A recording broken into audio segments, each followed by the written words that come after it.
Back to Community Real Estate Talk Show. I'm your host, Tyler Freed. You're listening to Tacoma's Conversation Station, Clay 1180 AM. Really excited. We've got Courtney Thompson on the line. She was part of the silver medal winning USA indoor volleyball team, and she also won a 2005 national championship while playing for the University of Washington. She's just one of the best athletes I've ever met in my entire life, and very excited to have her come on the show. So we'll patch her through right now. Hey, Courtney, are you there? Yeah, I'm right here. How you doing? Good, how are you? Oh, I'm doing good. I haven't talked to you in a long time. I appreciate you taking some time to call in. I know, absolutely. Thanks for having me. This is great. How have things been since returning from the Olympics? You know, they've been great. It's been great. It still feels really surreal that I got to do that, you know, and even at the University of Washington, if you would have told me I get to do this 10 years ago, I wouldn't have believed you. So I'm very thankful, and back to work really pretty quickly after London, and trying to get the gold in Rio, you know. Oh, that's exciting. Where are you guys training at? Are you just training locally, or do you get together and travel? We train in Anaheim, California every summer for about 5 or 6 months. Okay. As a team, and then we all go play overseas in the winter, and that's how we kind of make a living.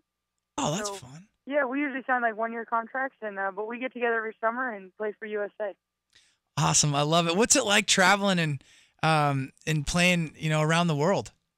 Yeah, it's a trip, man. It's interesting. It's pretty fun to see different cultures and how they train. You know, so I've played in Switzerland and Poland and Austria and Puerto Rico, and every country is so different and unique, and obviously how they live and the little stuff like what kind of food they eat and that kind of thing, but also just the ideas of training and how to put a team together. And so it's a lot of learning. I've learned a ton, and a lot of kind of getting you out of your comfort zone.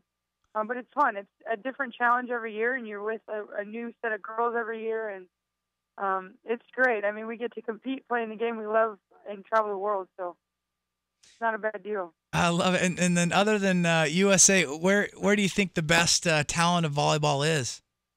Yeah, I think Brazil, as a whole, they have a great professional league, and they've won the last 3 gold medals in the Olympics, and, they're ranked number 1 right now, so, and that's a really fun place to play. Volleyball is huge down there, and so the fans are really into it, and they know the game really well, so that's a really fun place to play.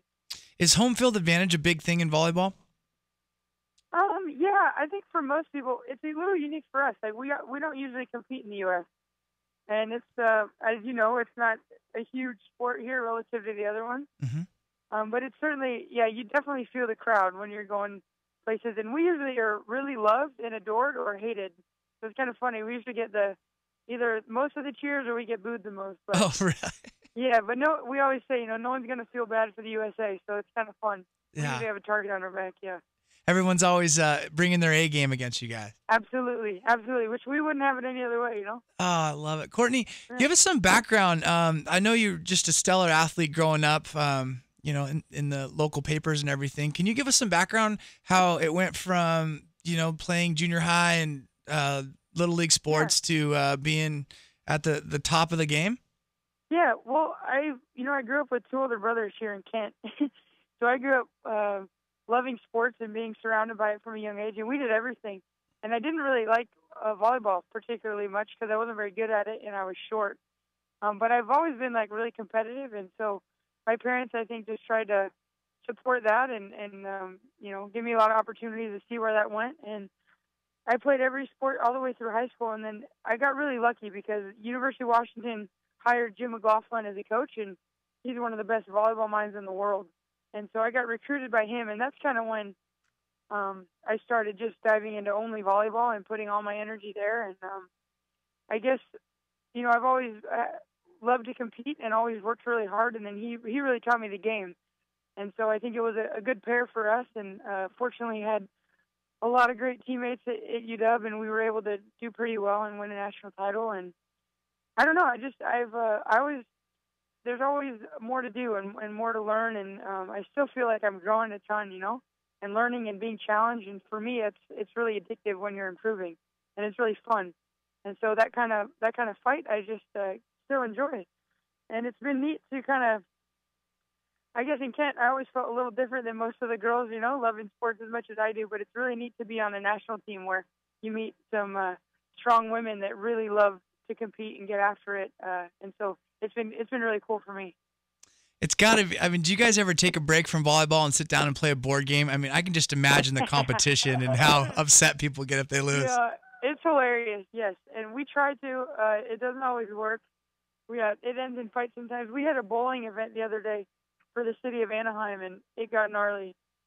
Everyone's competing, but it's fun, and that's how it should be, And it's a really unique environment because we're all competing with each other, really, for an Olympic spot, which is really important to everybody there. But you're also on the same team, so it's pretty unique. We call it co-opetition. We're cooperating but also competing really hard and trying to make the team better. Now, can you bring us back to when you got the phone call? Was it a phone call that you got that you're going to be headed to the Olympics, or was it a meeting? Okay. We had individual meetings, yeah. So we got back from a tournament, and we all knew that was kind of the last thing we could do before they announced the team. And that Monday we all had, or Tuesday, 10-minute meetings with the coach throughout the whole day. No one had practice, and man, I was a wreck that morning. So nervous, and it's just uncomfortable that it's not totally in your control.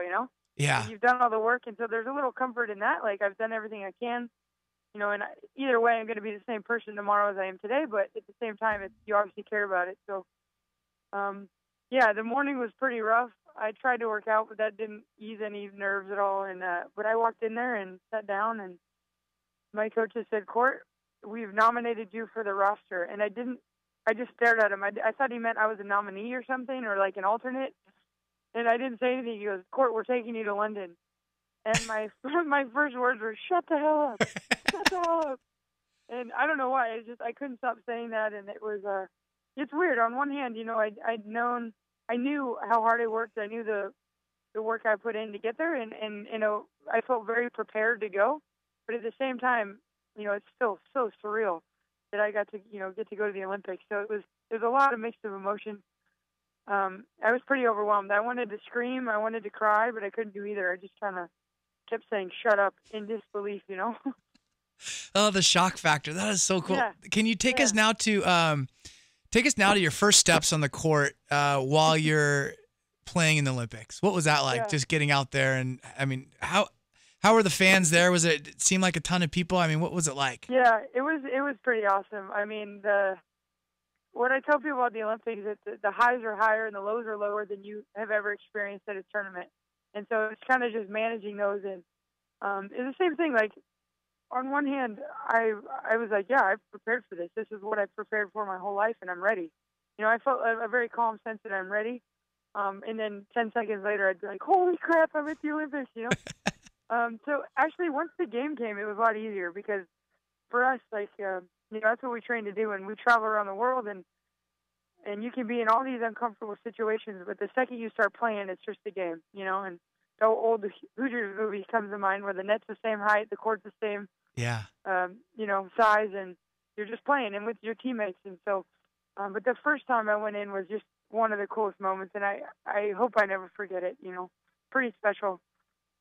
And pretty fun to meet the different Olympians from USA and kind of hear their stories. And yeah, it was unreal being in there. I remember the first day walking around and you get all your gear, and that's pretty cool. I've always been a nerd for like the sweat outfits and stuff, so we get hooked up there. And I remember walking around seeing all, the athletes that you see on TV and all the NBA guys, and I was thinking, what the hell am I doing here? And I get to wear the same outfit as those guys.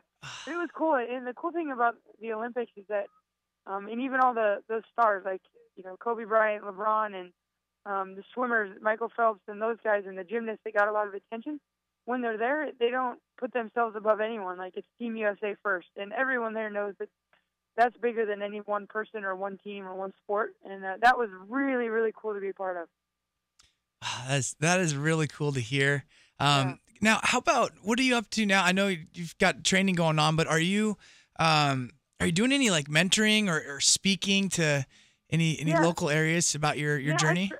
Every time I'm home, I try to do a few talks or go hang out at a school or a volleyball team and with a volleyball team. And I think, yeah, I love that kind of thing. I love staying connected. The only thing is I'm not home too much, but we do a lot of stuff in Anaheim.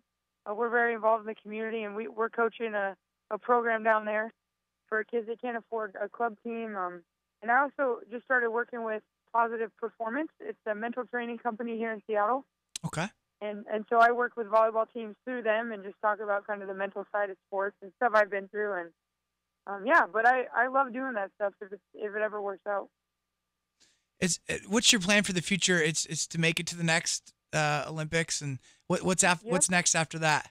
I don't know. I think I've always loved coaching, and I love kids, and I love giving. I've had a lot of amazing coaches, so it's fun to kind of get to give that back a little bit. I think going back to school sounds fun.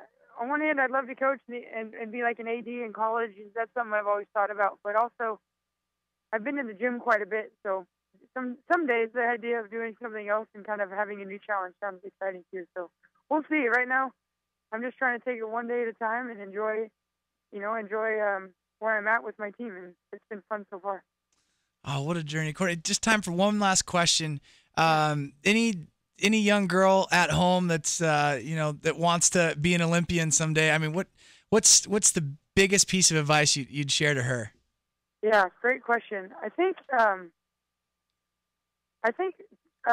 two. I would say one is to control what you can control, and it's so easy nowadays or anytime to get distracted and compare yourself to other players and think, oh, they're better than me, or she's prettier than me, or if you look at a player on the Olympic team, to think she was never this bad when she was my age, but the reality is that doing something great and doing something unique and hard is that it's just a lot of work every day. There's no magic. So I really when I talk to kids, if something's in your heart and it fires you up and you love doing it, then just work every little day, enjoy where you're at, and never put limits on yourself, because I think we tend to do that a little too much. And if you work hard and enjoy it and have fun, and you can reach some really, really, really big dreams. And huge dreams you have reached. It's amazing to have known you and be able to follow you, and just me and the wife watched you on TV, and I'm sure you got calls from thousands of people. But it's just really cool to see you doing well, and really glad you took some time to call in today. Yeah, thank you. Thanks so much. I'm glad I got to talk to you, and thanks for your support. That's pretty cool. No problem, Courtney. It means a lot to us. Yeah, for sure. Well, keep it going, and we'll catch up with you soon, and enjoy the rest of your weekend.